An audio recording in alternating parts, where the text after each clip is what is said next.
I often hear men say, I love looking at porn, and it's fine because no one's getting hurt and it's only fantasy, so what is the problem? Now, the fact is, you may not have a moral problem with porn, but many are starting to have a medical problem with it. The more we study the impact of porn on the male brain, the more men are starting to think twice about porn being just a harmless pastime. So in this short video, I want to share with you 4 ways porn warps the male brain. Number 1, porn gives men a new standard of beauty. In 2002, the Journal of Sex and Marital Therapy published research showing that when men are shown pictures of centerfold models from Playboy and Penthouse, this significantly lowered their judgments about the attractiveness of average people. In our hyper-sexualized media culture, is this something that really needs to be reinforced? The question is, should we train our brain to rate women according to pornified standards? Do we want our standard of beauty to be shaped by fictional standards or true beauty? The beauty that the women that we might actually be in love with possesses. Number 2, male brains don't just view porn, they enter into it. The journal Neuroimage published a study in 2008 demonstrating that as men are sexually aroused by porn films, something called mirror neurons in the brain also fire. What is a mirror neuron? Well, I remember being at a cricket match, cricket's sort of like baseball but superior, and seeing a player get hit in the face with a ball. Ow! Okay, now as soon as I saw it, my own body recoiled as if I myself had been hit. I'm sure you've experienced something similar. This is because of mirror neurons. You instantly react as if you were the one hit.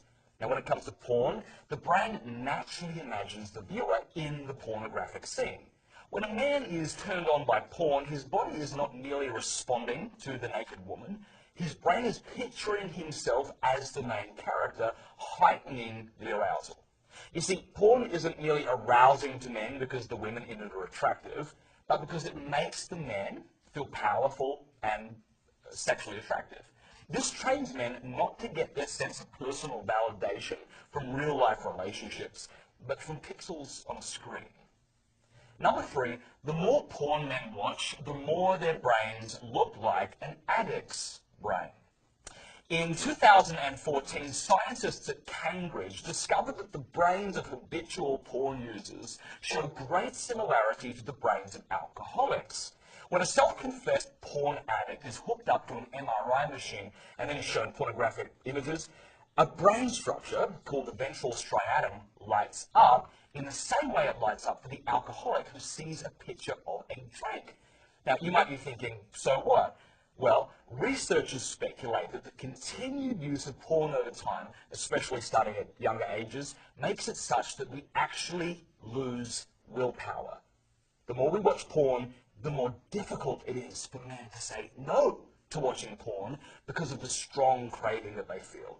This also is not the kind of men we want to be like.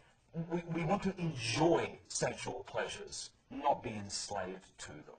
Number 4, porn eroticizes violence. According to research by Dr. Dolph Zillman and Dr. Jennings Bryant, the more porn one is exposed to, the more likely one is willing to trivialize rape. In their experiments, after watching just 5 hours of pornographic film stretched over a period of 6 weeks, these people who watched the films were willing to cut the sentencing of an accused rapist nearly in half, compared to those who had not watched pornography at all. Now, those who watched more porn were also likely to believe that practices like sadomasochism were 2 to 3 times more common in general society than those who had not seen porn. Now, of course, porn doesn't make most consumers into sexual violent people, but it does train men to embrace a culture of objectification, reinforcing a belief that women exist to give sexual pleasure to men. Let me make an appeal to men, not as someone standing above you, but as a brother. If our goal is to become men who are more able to perceive beauty in the one we love, if our goal is to feel a personal sense of worth and validation based in part on our most valuable relationships, if our goal is to be a man of self-mastery that is enslaved by our passions, and if our goal is to treat women as people who should be served and loved and not see them as objects to be consumed for our pleasure, then we need to man up and we need to fight against our desire to watch porn. You can learn more in the free ebook, The Porn Circuit, available at covenanteyes.com.